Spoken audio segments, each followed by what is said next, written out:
আসসালামু আলাইকুম। আস্তে আস্তে করে নতুন বছরের কিন্তু প্রথম মাসটা শেষ হয়ে গেল।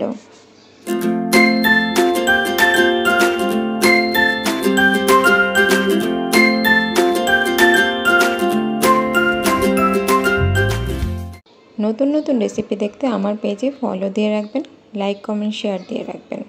প্রথমে একটি প্যানে তেল গরম করে কুচি করে রাখা পেঁয়াজগুলো ভালো করে দিয়ে দিলাম।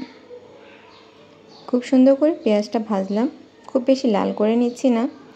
এখন তো মটর বাজারে অ্যাভেলেবেল, তাই না? তো মটর দিয়ে পোলাও খেতে হবে না, কাঁচামরিচ মটর ভালো করে ভেজে নিচ্ছি, একটু জাস্ট সতে করে নিচ্ছি। এরপর ধুয়ে রাখা চাল দিয়ে দিলাম। এখানে 3 পট পরিমাণ চাল আছে, 1.5 কেজি। লবণ দিয়ে ভালো করে ভেজে নিচ্ছি। যত ভাজবেন পোলাও কিন্তু তত মজা হবে। গরম পানি যে পাত্রে চাল মেপে রেখেছি সেই পাত্রে 2 পাত্র পানি দিয়ে দিয়েছি। এরপর পোলাওটা হতে হতে আমি মাংসগুলো স্লাইস করে নিচ্ছি। মাংসের ভেতর মরিচের গুঁড়ো দিয়ে নিচ্ছি। যারা ঝাল কম খাবেন, ঝাল কম খাবেন, কম দেবেন। এরপর রাঁধুনির মাংসের মশলা, সামান্য বিরিয়ানির মশলা, সামান্য গোলমরিচের মশলা দিয়ে নিচ্ছি। আদা রসুন পেস্ট দিয়ে নিচ্ছি সামান্য। এখানে আমি 2টো মুরগির বুকের পিস নিয়েছি। সয়া সস দিয়ে নিচ্ছি 2 চামচ। এরপর আমি দিয়ে দেব স্বাদ মতো বারবিকিউ সস। এটা আমি সবসময় ব্যবহার করি। বারবিকিউ সসটা খুব মজা লাগে। ওয়েস্টার সসের চেয়ে বারবিকিউ সসটা আমার কাছে খুব ভালো লাগে। ওয়েস্টার সস ব্যবহার করতে পারবেন, ফিশ সসও ব্যবহার করতে পারবেন যদি আপনারা পছন্দ করেন। এরপর আমি ভালো করে মেখে লবণ দিয়ে আবার একটু মেখে নিচ্ছি। রেস্টে রেখে দেব 10 মিনিট। আপনারা চাইলে সাথে সাথেও ভাজতে পারবেন। আমি একটু মাংসটা মশলাটা ধরবে তাই 10 মিনিট রাখলাম। নেড়ে চেড়ে আবার একটু মশলাটা গায়ে গায়ে মেখে দিচ্ছি। মাখাটা কিন্তু খুব ভালো হতে হবে। আপনারা খুব সুন্দর করে এই ম্যারিনেটটা করে রাখবেন।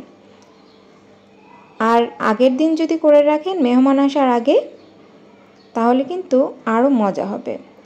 আমি একদম ছোট পিস করেছি তাই খুব বেশিক্ষণ রাখলাম না। ওইদিকে প্যান কিন্তু গরম করতে দিয়ে দিয়েছি। পোলাওটা উঠিয়ে নিয়েছি। এর মধ্যে আমি নেড়েই নিচ্ছি। এরপর আমি কি করব দেখুন তাহলে। শাসলিকের কাঠি নিয়ে নিয়েছি। দেখতেই পাচ্ছেন একটা প্রসেসে আমি কিন্তু এটা উল্টে পাল্টে গেঁথে নিচ্ছি। আমি সবগুলো এভাবে সুয়ের মতো করে আস্তে আস্তে করে সেলাই করার মতো করে গেঁথে নিচ্ছি। এই জন্য কিন্তু আমি লম্বা করে কেটেছি। সবগুলো গাঁথা হয়ে গেছে। এবার আমি করব, প্যানটা গরম দিয়েছিলাম না, সেটা মধ্যে তেল দিয়ে ভালো করে গরম করে নিয়েছি। এবার প্রত্যেকটা আলাদা আলাদা করে ছেড়ে দেব গরম তেলের ভিতরে। উল্টে পাল্টে এই পর্যায়ে আমি কিন্তু কোনো পানি ব্যবহার করিনি। এইভাবেই মশলার মধ্যে তেলের মধ্যে নেড়ে চেড়ে ভেজে নেব। শুধু কি আমি এখানে পেঁয়াজ ব্যবহার করিনি, তাই আমি কাঁচা পেঁয়াজ কুচি করে এটার মধ্যে দিয়ে দিলাম। এটা আপনার অপশনাল, আপনারা যদি দিতে চান দিবেন, না হলে ইচ্ছা না করলে দেবেন না। এখানে আমি কিছু কাঁচামরিচও ব্যবহার করব, কিন্তু এটা ওঠানোর আগে কাঁচা কাঁচা খাবো তাই, ফ্লেভারের জন্য। পছন্দ না করলে দরকার নেই দেওয়ার। খুব ভালো করে কিন্তু এই জিনিসটা ভাজতে হবে। দেখতেই পাচ্ছেন আমি একটু মশলাটা শুকিয়ে আসার পরে, সেদ্ধ হওয়ার পরে উঠিয়ে নিচ্ছি। আমি একটু মশলাদার খাবো, আপনারা আরও ভাজতে পারবেন পোড়া পোড়া করে।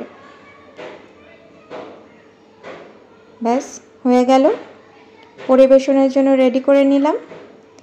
ধন্যবাদ সবাইকে আমার সাথে থাকার জন্য।